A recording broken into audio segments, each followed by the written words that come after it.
Hey everyone, welcome to my YouTube channel. Hello friends, आज हम NCERT series में history NCERT के chapter 5 पे हैं, राज्य, राजा और एक प्राचीन गणराज्य।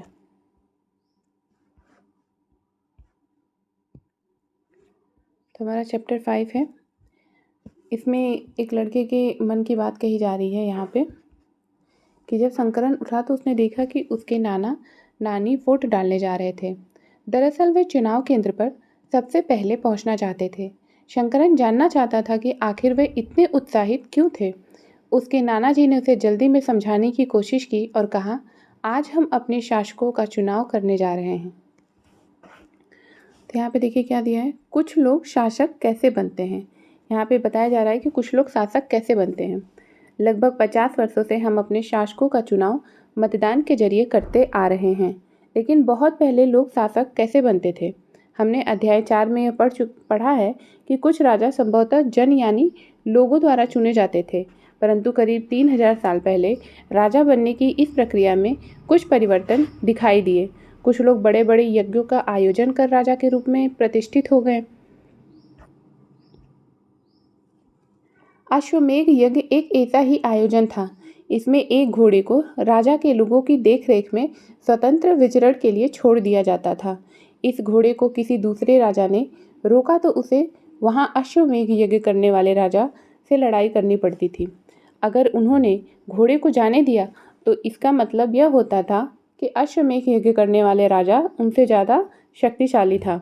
इसके बाद उन राजाओं को यज्ञ में आमंत्रित किया जाता था। यह यज्ञ विशिष्ट पुरोहितों द्वारा संपन्न किया जाता था। इसके लिए उन्हें उपहारों से सम्मानित किया जाता था। अश्वमेध यज्ञ करने वाला राजा बहुत शक्तिशाली माना जाता था। यज्ञ में आमंत्रित सभी राजा उसके लिए उपहार लाते थे।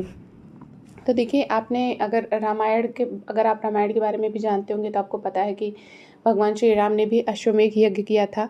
तो उनके घोड़े को लव कुश ने रोका था। और ये एक यज्ञ होता है जिसमें राजा अपनी वर्चस्वता को दिखाता है कि वो कितना शक्तिशाली है। और अगर अलग राजा मतलब कोई दूसरा राजा अपने आप को अश्वमेध यज्ञ करने वाले राजा से भी ज़्यादा शक्तिशाली समझता है तो वो अश्वमेध किए हुए घोड़े को रोक सकता है और यज्ञ वाले राजा से लड़ाई लड़ सकता है। तो इस तरह से वो लोग अपनी शक्ति प्रदर्शित करते रहे होंगे कि कौन ज़्यादा शक्तिशाली है। और अश्वमेध यज्ञ जब होता था तो उसमें बहुत सारे लोगों को आमंत्रित किया जाता था जो आसपास के राजा हुआ करते थे, जिन्हें लगता था कि वो अश्वमेध यज्ञ करने वाले राजा से कम शक्तिशाली हैं, तो वो उस यज्ञ में जाते थे और राजा के लिए उपहार लेके जाते थे। इन सभी आयोजनों में राजा का मुख्य स्थान होता था। उसे राज सिंहासन या बाघ की खाल के एक विशेष आसन पर बिठाया जाता था। युद्ध क्षेत्र में राजा का सारथी ही उसका सहचर होता था। यज्ञ के अवसर पर वह राजा की विजय तथा अन्य गुणों का गान करता था। राजा के सगे संबंधी, खासकर उसकी रानियों तथा पुत्रों को भी कई छोटे छोटे अनुष्ठान करने होते थे। अन्य सारे आमंत्रित राजाओं का काम सिर्फ बैठकर यज्ञ की पूरी प्रक्रिया को देखना भर था।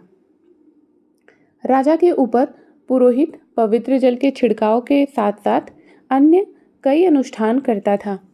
विष अथवा वैश्व जैसे सामान्य लोग उपहार लाते थे, जिन्हें पुरोहित शूद्र मानते थे। उन्हें कई अनुष्ठानों में शामिल नहीं किया जाता था। तो जिन्हें लोग शूद्र मानते थे, जिन्हें लोग नीची जाति की मानते थे, उन्हें अनुष्ठान वगैरह में शामिल नहीं करते थे वो लोग ज़्यादातर। इस यज्ञ में उपस्थित होने वाले की एक सूची बनाओ। पेशे के आधार पर वहाँ कौन कौन से वर्ग शामिल थे। यहाँ पे एक प्रश्न पूछा गया है। फिर यहाँ पे देखिए वर्ड के बारे में बात की जा रही है। इस समय उत्तर भारत में खासकर गंगा यमुना क्षेत्र में कई ग्रंथ रचे गए। ऋग्वेद के बाद रचे होने के कारण ये उत्तर वैदिक ग्रंथ कहे जाते हैं। तो जो ऋग्वेद के बाद गढ़े गए ग्रंथ उन्हें उत्तर वैदिक ग्रंथ कहते हैं। इनके अंतर्गत सामवेद, यजुर्वेद, अथर्ववेद तथा अन्य ग्रंथ शामिल हैं। पुरोहितों द्वारा रचित इन ग्रंथों में विभिन्न प्रकार के अनुष्ठान और उनके संपादन की विधियाँ बताई गई हैं। इनमें सामाजिक नियमों के बारे में भी बताया गया है। उस समय समाज में कई समूह थे जिनमें पुरोहित, योद्धा, कृषक, पशुपालक, व्यापारी, शिल्पकार, श्रमिक, मछली पकड़ने वाले तथा जंगल में रहने वाले लोग शामिल थे। जहाँ कुछ पुरोहित तथा योद्धा वैभवशाली थे, वहीं कुछ कृषक और व्यापारी भी धनवान थे। दूसरी ओर पशुपालक, शिल्पकार, श्रमिक, मछली पकड़ने वाले, शिकारी तथा भोजन संग्राहक निर्धन थे। तो यहाँ पे बताया जा रहा है कि वहाँ पे जो लोग हुआ करते थे उनको कई भाग में मतलब बांटा गया था। जैसे कुछ लोग पुरोहित हुआ करते थे, योद्धा अलग होते थे, और कुछ कृषक होते थे जो सिर्फ कृषि का कार्य करते थे। कुछ पशुपालक होते थे जो पशुओं को जिलाते थे, उनको पालते थे। कुछ व्यापारी हुआ करते थे, कुछ शिल्पकार थे, श्रमिक थे। तो इनको इनके कैटेगरी के अकॉर्डिंग बांटा गया और उसमें बताया गया है कि इनमें से कौन से लोग धनवान हुआ करते थे और कौन से निर्धन। तो देखिए, पशुपालक, शिल्पकार, श्रमिक, मछली पकड़ने वाले, शिकारी तथा भोजन संग्राहक ये निर्धन हुआ करते थे। पुरोहितों ने लोगों को 4 वर्गों में विभाजित किया जिन्हें वर्ण कहते हैं। तो पुरोहित जो थे वो लोगों को 4 भागों में विभाजित करते थे, उसी को वर्ण कहते हैं। तो पुरोहितों ने वर्ण को मतलब कितने भागों में विभाजित किया? 4 भागों में। उनके अनुसार प्रत्येक वर्ण के अलग अलग कार्य निर्धारित थे। पहला वर्ण ब्राह्मणों का था। तो पहला वर्ण क्या था? ब्राह्मण। उनका काम था वेदों का अध्ययन और अध्यापन और यज्ञ करना था, जिनके लिए उन्हें उपहार मिलता था। तो जो ब्राह्मण थे वो वर्ण में पहले भाग में थे, और उनका मतलब पहला वर्ण था ब्राह्मण। उनका काम था वेदों का अध्ययन अध्यापन करना, और उनको उसके बदले में उपहार दिया जाता था। दूसरा स्थान आता है शासकों का। तो दूसरे स्थान पे थे शासक, जिन्हें क्षत्रिय भी कहा जाता है। उनका काम युद्ध करना था और लोगों की रक्षा करना था। फिर तीसरे स्थान पे आते हैं वैश्य। इनमें कृषक, पशुपालक और व्यापारी आते थे, जो मतलब कृषि करते थे या पशुपालन करते थे, व्यापारी थे। फिर तीसरे नंबर पे आते थे जो वैश्य होते थे, विश्य या वैश्य। क्षत्रिय और वैश्य दोनों को ही यज्ञ करने का अधिकार प्राप्त था। तो जो क्षत्रिय थे और जो वैश्य थे, मतलब जो दूसरे और तीसरे वर्ण पे थे, उन्हें यज्ञ करने का अधिकार प्राप्त था। वर्णों में अंतिम स्थान शूद्रों का था। इनका काम अन्य तीनों वर्णों की सेवा करना था। तो जो शूद्र होते थे उन्हें बहुत निचले तबके का माना जाता था। उन्हें यज्ञ करने की भी अनुमति नहीं थी, अनुष्ठान करने की भी अधिकार नहीं था। और वो बाकी के जो 3 वर्ण थे ऊपर के, जैसे ब्राह्मण हो गए, क्षत्रिय हो गए, वैश्य हो गए, इन तीनों वर्णों की सेवा करने का काम इनका था, शूद्रों का। इन्हें कोई अनुष्ठान करने का अधिकार नहीं था। प्रायः औरतों को भी शूद्रों के समान माना गया। तो जो औरतें हुआ करती थी उन्हें भी शूद्र के समान ही माना गया। फिर वो किसी भी वर्ण की औरतें हों, उन्हें शूद्र के ही समान माना जाता था। इसका मतलब सीधा सा यही है कि उनको भी लोगों की सेवा करनी पड़ती थी, अपने घर के पुरुषों की, और उनको भी यज्ञ अनुष्ठान में भाग लेने का अधिकार नहीं हुआ करता होगा। महिलाओं तथा शूद्रों को वेदों के अध्ययन का अधिकार नहीं था। तो महिलाएं और शूद्र जो थे उनको वेद का अध्ययन करने का अधिकार नहीं था। अब यहाँ देखिए, महिलाओं से तात्पर्य सिर्फ शूद्रों की महिलाओं का नहीं है। यहाँ पे पहले, दूसरे और तीसरे वर्ण की भी महिलाओं से अभिप्राय है। पुरोहितों के अनुसार सभी वर्णों का निर्धारण जन्म के आधार पर होता था। तो जो वर्ण का निर्धारण होता था वो जन्म के अनुसार होता था, ये पुरोहितों के अनुसार होता था। तो इस बात को हमें ध्यान में रखना है। उदाहरण के तौर पर ब्राह्मण, माता पिता की संतान ब्राह्मण ही होती थी। बाद में कुछ लोगों को अछूत माना गया। अछूत वर्गों में कुछ शिल्पकार, शिकारी तथा भोजन संग्राहक शामिल थे। साथ ही इनमें वे लोग भी आते थे जो शवों को दफनाने या जलाने का काम करते थे। इन लोगों से संपर्क अपवित्र माना जाता था। तो देखिए, यहाँ बताया जा रहा है कि कुछ लोगों को अछूत माना जाता था। तो आपको जो लोग मतलब गांव से बिलोंग करते होंगे उन्हें बहुत अच्छे से पता होगा कि जिन्हें हमारे यहाँ अछूत माना जाता है उनके साथ कैसा व्यवहार किया जाता है, और उनका काम क्या होता है, वो क्या क्या काम करते हैं हमारे यहाँ। उनके साथ बहुत ये भेदभाव जैसा व्यवहार होता है हमारे यहाँ। तो ये चीज़ आप समझ सकते हैं प्रैक्टिकली तौर पे। तो उनको अलग से अछूत मानते थे और उनके साथ अलग ही व्यवहार करते थे हम। और उनके काम क्या हुआ करते थे? शवों को जलाना, दफनाना, और इन लोगों से संपर्क अपवित्र माना जाता था। फिर आगे आते हैं। कई लोगों ने ब्राह्मणों द्वारा बनाई हुई इस वर्ण व्यवस्था को स्वीकार नहीं किया। तो बहुत से लोग थे जो ब्राह्मणों द्वारा बनाई हुई वर्ण व्यवस्था को स्वीकार नहीं किए, उन्हें वो सही नहीं लगा। कुछ राजा स्वयं को पुरोहितों से श्रेष्ठ मानते थे। कुछ लोग जन्म के आधार पर वर्ण निर्धारण सही नहीं मानते थे। इसके अतिरिक्त कुछ लोग व्यवसाय के आधार पर लोगों के बीच भेदभाव उचित नहीं समझते थे। तो जो आज के समय में हमारे कॉन्स्टिट्यूशन में दिया हुआ है, यही सारी बातें हैं कि उस समय भी लोग जो ब्राह्मण लोगों का वर्ण निर्धारण किए थे उसको लोग सही नहीं मानते थे। उसके बारे में भी सबके अलग अलग विचार हुआ करते थे। वो लोगों के साथ व्यवसाय के आधार पर भेदभाव भी उचित नहीं समझते थे। जबकि कुछ लोग चाहते थे कि अनुष्ठान संपन्न करने का अधिकार सबका हो। कई लोगों ने छुआछूत की आलोचना की। इस उपमहाद्वीप के पूर्वोत्तर क्षेत्र जैसे कई इलाकों में सामाजिक आर्थिक असमानता बहुत कम थी। यहाँ पुरोहितों का प्रभाव भी बहुत सीमित था।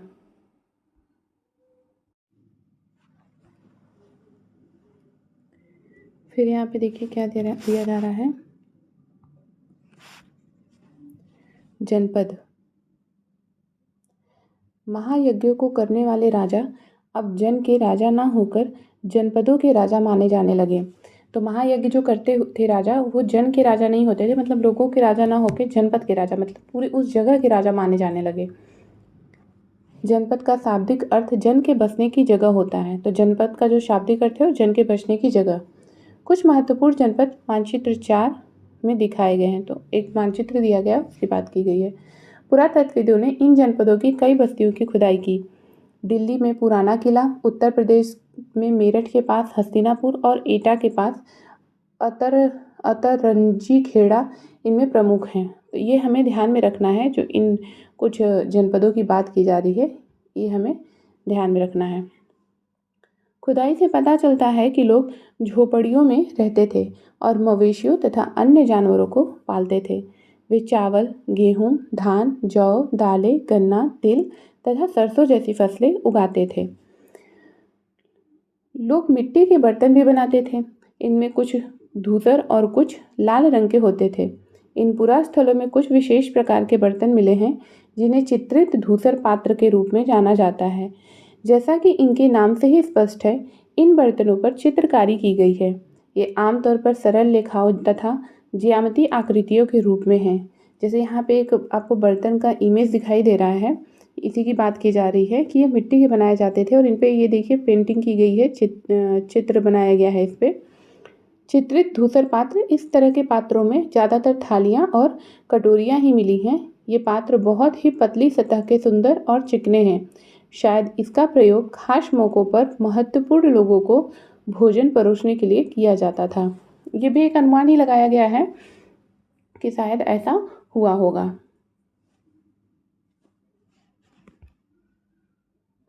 फिर हम आते हैं महाजनपद। अभी हमने जनपद देखा, अब ये महाजनपद है। करीब 2500 साल पहले कुछ जनपद अधिक महत्वपूर्ण हो गए। इन्हें महाजनपद कहा जाने लगा। तो महाजनपद मतलब क्या? जो जनपद बहुत ज़्यादा महत्वपूर्ण हो गए, जिन्हें बहुत इंपॉर्टेंस दिया जाने लगा, उसी को महाजनपद कहा जाने लगा। यहाँ पे भी बताया जा रहा है कि मानचित्र में कुछ महाजनपदों को दिखाया गया है। अधिकतर महाजनपदों की एक राजधानी होती थी। कई राजधानियों में किलेबंदी की गई थी, अर्थात इनके चारों ओर लकड़ी, ईंट या पत्थर की ऊंची दीवारें बनाई जाती थी। तो यहाँ पे राजधानियों में किलेबंदी भी शुरू हो गई थी और इसे लकड़ी, ईंट या पत्थर से ऊंची ऊंची दीवार बनाई जाती थी, उसी को किलेबंदी कहते हैं।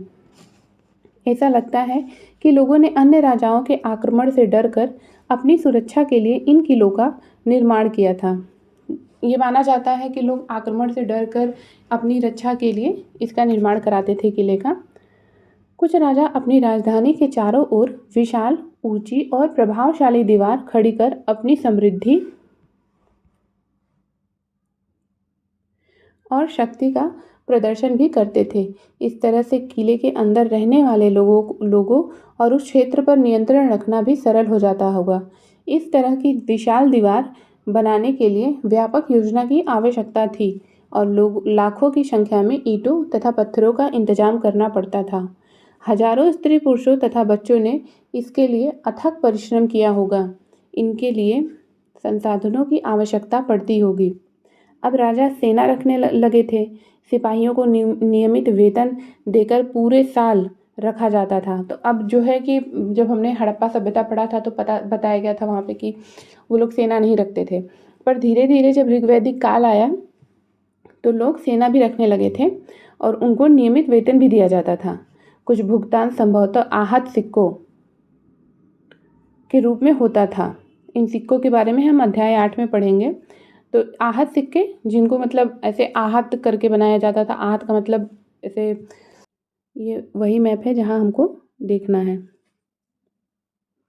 ये देखिए यहाँ पे है वज्जी, मगध, वैशाली, जिसमें मगध को बहुत बड़ा माना जाता था। ये रहा वज्जी, ये हमारा वैशाली। इधर हस्तिनापुर, कौशल, कौशाम्बी, कुरु, फिर ये रहा इधर तक्षशिला भारत से बाहर। ये रहा अवंती राज्य। इन सारे राज्यों के बारे में हम आगे पढ़ेंगे धीरे धीरे। तो ये आपको मैप में ध्यान रखना है कि मैप में कहाँ पे कौन सा राज्य दिया गया है, उसकी मतलब उसका लोकेशन क्या है, ये हमें ध्यान रखना है।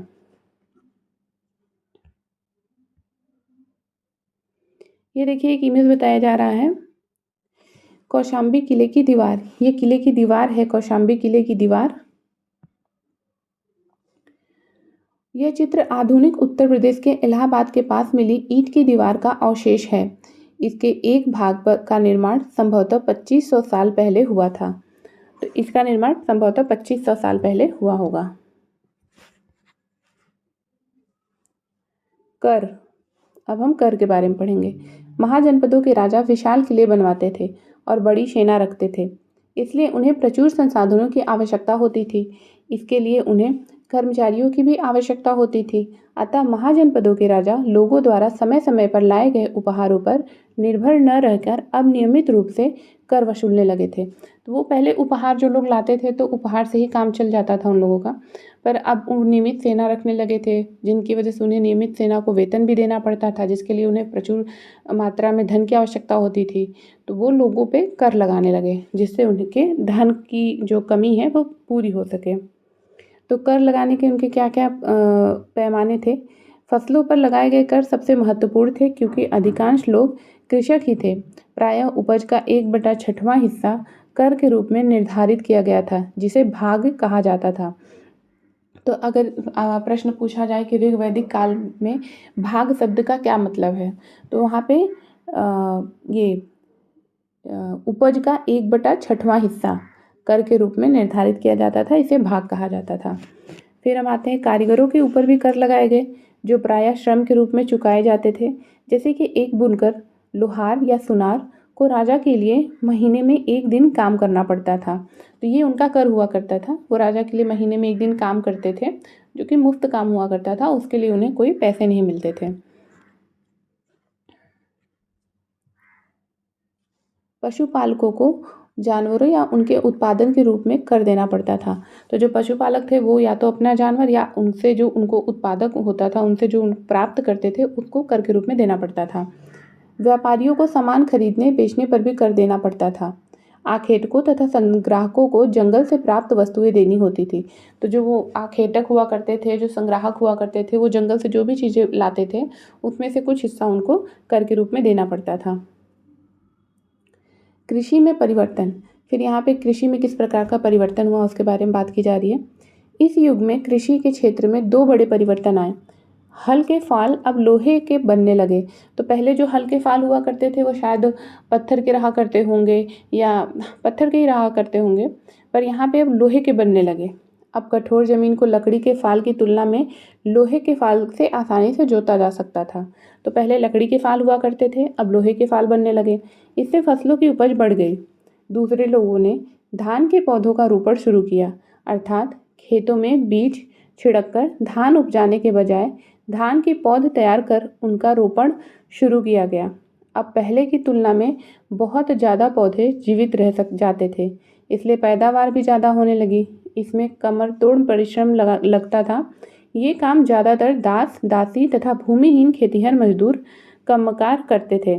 तो जो इसमें आपको पता होगा कि धान की खेती करना कितना मुश्किल होता है, उसमें कितनी ज़्यादा मेहनत की आवश्यकता पड़ती है।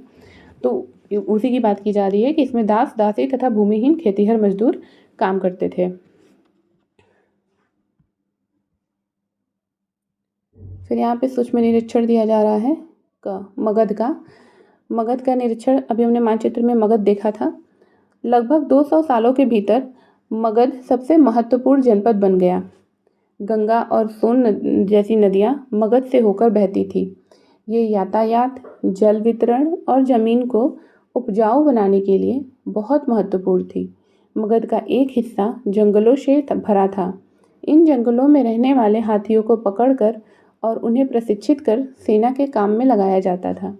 यही नहीं, जंगलों से घर, गाड़ियाँ तथा रथ बनाने के लिए लकड़ी मिलती थी। इसके अलावा इस क्षेत्र में लौह अयस्क की खदानें हैं।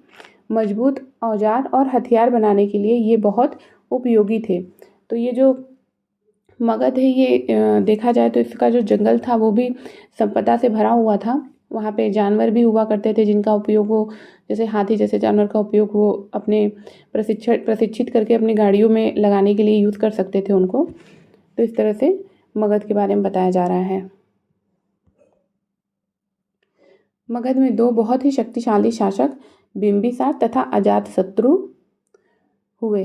अन्य जनपदों को जीतने के लिए ये हर संभव साधन अपनाते थे। महापद्मनंद एक और महत्वपूर्ण शासक थे। उन्होंने अपने नियंत्रण का क्षेत्र इस उपमहाद्वीप के उत्तर पश्चिम भाग तक फैला लिया था। बिहार में राजगृह, आधुनिक राजगीर, कई सालों तक मगध की राजधानी बनी रही।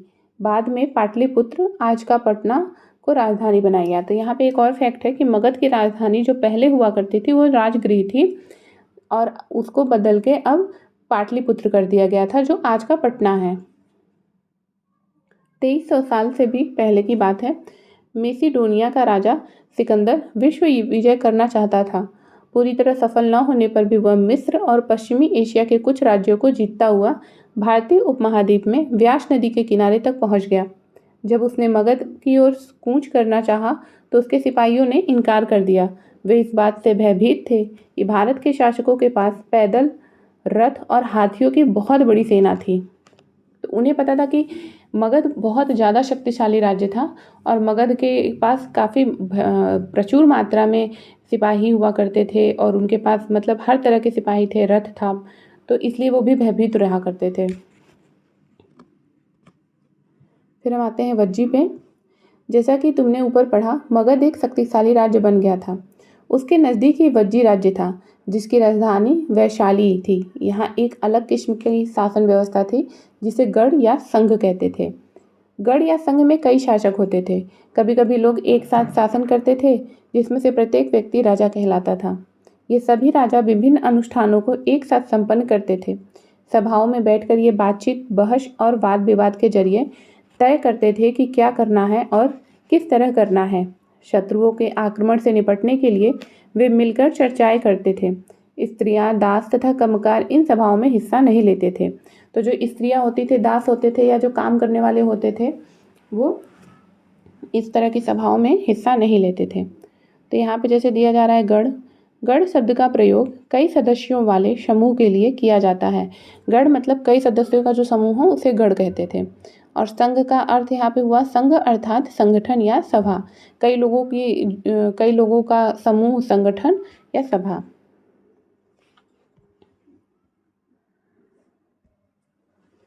बुद्ध तथा महावीर, जिनके बारे में हम अध्याय 6 में पढ़ेंगे, दोनों ही गढ़ या संघ से संबंधित थे। तो ये लोग गढ़ या संघ से संबंध बुद्ध और महावीर का था। बौद्ध साहित्य में संघ के जीवन का बहुत ही सजीव वर्णन मिलता है।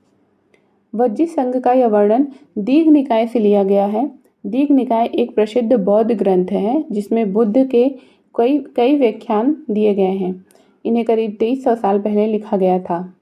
अजातशत्रु और वज्जी संघ। अजातशत्रु वज्जी संघ पर आक्रमण करना चाहते थे। उन्होंने अपने मंत्री वस्कार को बुद्ध के पास सलाह के लिए भेजा। बुद्ध ने उनसे पूछा कि क्या वज्जी सभाएं नियमित रूप से होती हैं तथा उनमें सभी सदस्य उपस्थित होते हैं। जब उन्हें पता चला कि ऐसा होता है, उन्होंने कहा कि वज्जीवासी तब तक उन्नति करते रहेंगे जब तक वे पूर्ण और नियमित सभाएं करते रहेंगे, आपस में मिलजुल कर काम करते रहेंगे, पारंपरिक नियमों का पालन करते रहेंगे, बड़ों का सम्मान, समर्थन और उनकी बातों पर ध्यान देते रहेंगे। तो बुद्ध ने उन लोगों से जब बात की तो उन्हें पता चला कि ये जो उनकी खूबियाँ हैं, ये जब तक उनके पास रहेंगी तब तक वो उन्नति करते रहेंगे।